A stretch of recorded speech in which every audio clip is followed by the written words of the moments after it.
foremost proponent of a whole new craft, an exciting blend of cutting-edge technology with the most fundamental elements of performance. Now, I first interviewed Andy around 12 years ago, and that was for a film called The Two Towers, the Lord of the Rings trilogy, in which he played Gollum, a tiny mutant hobbit. Since then, he's played King Kong, a gigantic, monstrous gorilla. He's played Captain Haddock, the literal drunken sailor, I think, and of course, as you've just seen, the chimpanzee leader of the ape revolution, Caesar, but all the way from childhood to silverback dominance. But not just that. He's now directing his own performance capture epic, Jungle Book Origins, at the state-of-the-art studio he built himself, not literally, but he established it. It's the Imaginarium in Ealing.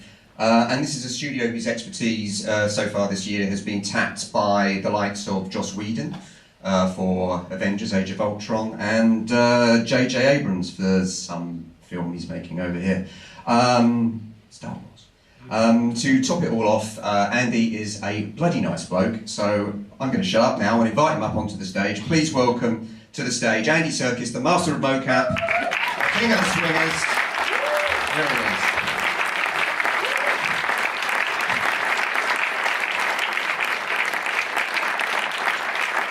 Take a seat.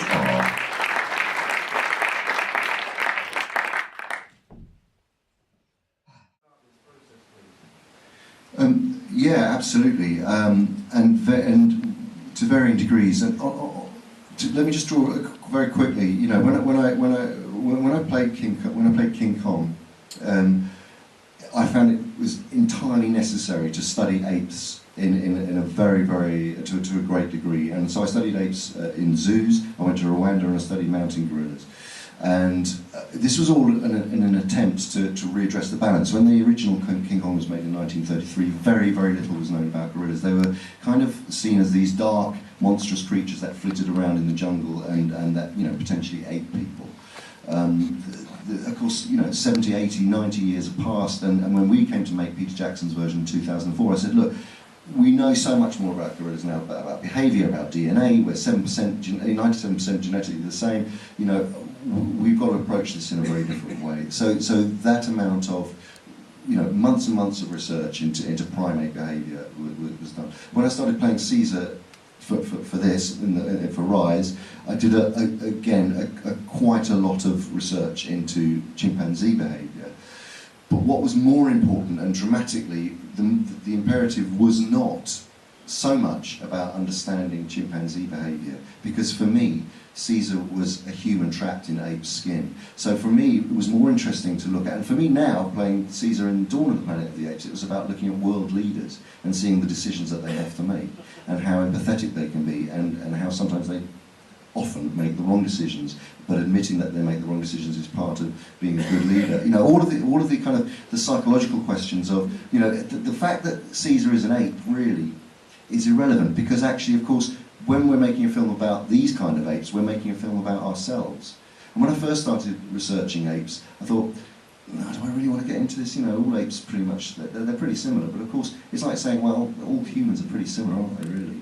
And that's really the point, that these films are more about investigating ourselves. But what you're doing is you're turning it on its head so that emotionally you can relate to these characters and feel for them, and yet they are an entire other species. So the level of reality, for instance, the way that Caesar carries his hands in this is much more human, because he's becoming more human. From Rise of the Planet of the Apes, where he was much more ape-like, in the way I picked things up, was much more ape-like. And so the point being that, yes, of course, you do the groundwork research, but then you have to apply it in the specific ways, the specific way that the metaphor of the film, how best to basically show that, how best to service the story and the character. I've literally played him all his life. it is a rare opportunity as an actor that you get to play something like that. And actually, when I think back to Rise and seeing a script, the original script for that, it was the most incredible thing. You know, when I was told that there was going to be a remake of Planet of the Apes movie, I have to say I was not that excited about it until I started reading it. I mean, I love the original series, but when I saw the script, I sort of turned over from page one, and it was like, you know, Caesar's born, and then he's leading this incredible journey where he's brought up by human beings, and it was a very rich kind of investigation of an ape and a human father, and then a very difficult teenage where he suddenly discovers that in fact he's not human. He's then rejected. Then he is forced to live with his own kind in an ape sanctuary and discover what he is, and then finally to lead those apes to freedom.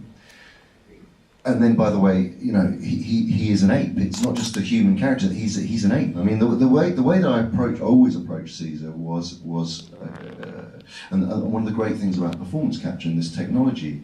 Many people think it's about creating a lot of movement, a lot of physicality, studying apes, etc. And of course, you have to do all that. But with a character like Caesar, it was very much more the internal psychological process of being an outsider, or discovering that you're an outsider, or discovering that in the story you find out he's the recipient of this drug which enhances his intelligence, accelerates his evolution. So to have all of those things bubbling away underneath were what made this role very, very exciting. And then to go into this iteration, Dawn, to suddenly find him as a statesman, to find him older, wiser, a father, capable of empathy, capable of making wrong decisions, the difficulty of being a leader and what that means in a world that we live in. It's a very, and also to make a movie, to be involved in a movie where, again, a rare thing for an actor to do, to be involved in a blockbuster movie with intelligence, with brains, with the ability to reach a very, very wide audience, and talk about very important things using a metaphor that people can reevaluate the human condition. It is a rare thing for an actor. It's funny. It's a very good question. You know, people think that performance capture is a particular type of acting. It's like a genre of acting, or a way of acting, and it I cannot stress enough. There is no difference. There is no difference between playing Ian Dury and Caesar in terms of no, they're very similar in many ways. Both growl a lot, but quite seriously, the process of becoming another person or another being is exactly the same. You're putting in, to a certain extent, a large part of yourself under the microscope, psychologically and emotionally, and you're sharing that with an audience. And Ian Dury had many personas, and his stage persona was one thing, his personal persona was another, and many personal personas. But it's just about losing yourself in the character. It really is. It's as simple as that, and that's what we do as actors. And whether you're standing on stage and you're doing a production of a Shakespeare play, and imagining that the audience isn't there, or whether you're standing on a green screen imagining that San Francisco is collapsing behind you, or whether you're these are things that we live in our imagination, and we have this kind of challenge, which is a combination of, as I say, putting chunks of yourself under the microscope and being honest about who you are. But for me as an actor, what really drives me is the art of transformation, because I just happen to know that what does it for me, unlike other actors don't want to move a centimetre from who they are. They want to display themselves on screen. What does it for me, what allows me to function as an actor, is to find characters that are quite a long way away from me, that allows me to show my truth. So that's, that kind of answers your question. But the thought of having to do that in this day and age now fills me with horror, to have to fight through latex. And that, again, is what performance capture, the technology of performance capture, allows you to do. It allows you to internalise, it allows you to just be the character and behave in a very naturalistic way. As I say, most people, I think, have a slightly a strange perception of what the technology does, and that you have to sort of leap around a lot and create a lot of movement that is something to do with. I mean, I remember when, just after having done Gollum, people thought, oh, well, what is he? Is he a contortionist, or is he a, some sort of strange dancer or something? And it's just like, well, actually, no, I'm just a pretty regular actor playing a role. So it's gone through this strange sort of journey, performance capture, and its perception, which is changing finally.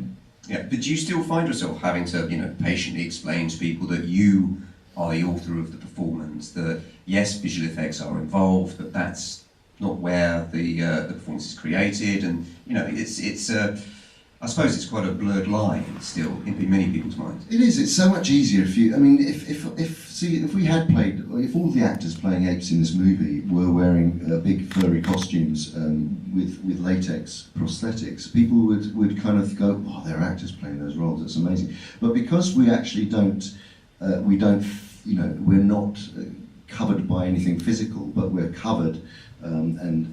Once performances are authored on set and shot in exactly the same way as you would any kind of live action movie, with the director directing the scenes and you discussing them and working very hard to try and mine every single scene for the correct part of the journey, the emotional arc of the character and so on. The very fact that then where the authorship lies is those moments then taken on and transposed and beautifully crafted and layered on with visual effects. People have a much harder time deciphering that, or they somehow believe that the performances are arrived at by committee, which they absolutely are not. They are absolutely 100% authored on the set, and you just wouldn't have those questions if you were wearing prosthetic makeup. It's funny, again, like rewatching it, it's funny how you watch it and forget in a way that you're watching visual effects with this film. I don't know if anyone else here felt the same way, but I just kind of forgot in the way that, perhaps I didn't with something like Avatar off the top of my head, which is big blue aliens. In that sense, do you feel that this film represents a major leap forward in the craft? I think it does in the sense that yes, the technology is advancing, but more importantly, the expertise from the understanding and perception have moved forward. So you have a fantastic director like Matt Reeves who totally gets it, who totally understands that you create an atmosphere on set around which you treat the actors playing performance captured roles in an equal fashion to the way that you would direct the other actors who are playing the live action roles. I mean, and believe me, that is something that has taken time to evolve. I mean, if I go back to Rise of the Planet of the Apes, I remember being told by a sound recordist to keep quiet because I was making too much noise when he was trying to record the actors, and I was going, well, this is how Caesar speaks, this is his vocalizations. You go, yeah, but can you just not do it while the actors are talking? And it's like, so this is it's a strange kind of discrimination, rather bizarre, and it was like, okay, those people there wearing performance capture suits don't mix with the actors over there who actually are wearing costumes. It's a very strange kind of bizarre, mirroring the prejudice that's going on in the film. Yeah. One, it's no longer will be the niche tool of large budget film only. We're at the Imaginarium, we're working on technology and software that will allow it to be used for television production. Of course, I mean we're sort of situated in an interesting sort of place because the level of performance capture used in video games obviously now is very high, and they're becoming more like interactive movies as opposed to pure hack and slash. People want the intelligence of a movie within their video games, and so performance capture sits very nicely in there. But I mean, also what the Imaginarium, which is our performance capture studio in Ealing, is working towards is the use of real-time performance capture in live theatrical events. So, for instance, if you took I don't know, a dance company. You could cover them in markers. You could project real-time avatars onto screens. You could do the same at a rock festival. You could do the same with any kind of live performance. That's certainly an arena. I think it's where it's heading. Also, most of the characters that use performance capture are humanoid, essentially humanoid characters, where the sorts of things that we're working on and the methodologies that we're working on at the Imaginarium are moving towards more abstract. Or, for instance, I'm directing, as you mentioned, Jungle Book at the moment, and every single character will be played by actors, perhaps more than and not just a single actor for some of the quadrupeds, pairs of actors, and channeling the performances of facially recorded performances by other actors. So there are lots of hybrids, there are lots of different uses, but it is, what is fantastic about it is that it's only at the beginning, and it's getting the support and the recognition and the desire from the acting community to be recognised for what it is, which is pure acting. The first one, Rise of the Planet of the Apes, was pretty much written. It was written in terms of, I suppose most of it was pretty much in place story-wise, the arc of the story. The development of the characters was something that happened.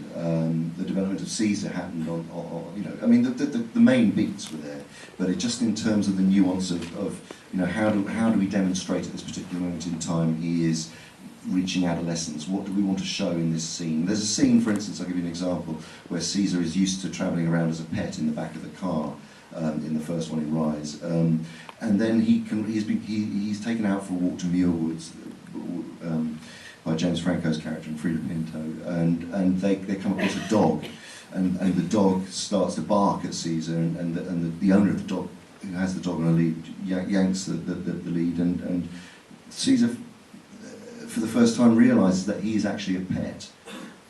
And when he gets back into the car to go home, he refuses to go into the back seat and climbs into the passenger seat and just sits there. And he's like a grumpy teenager, basically. I've seen my son do this.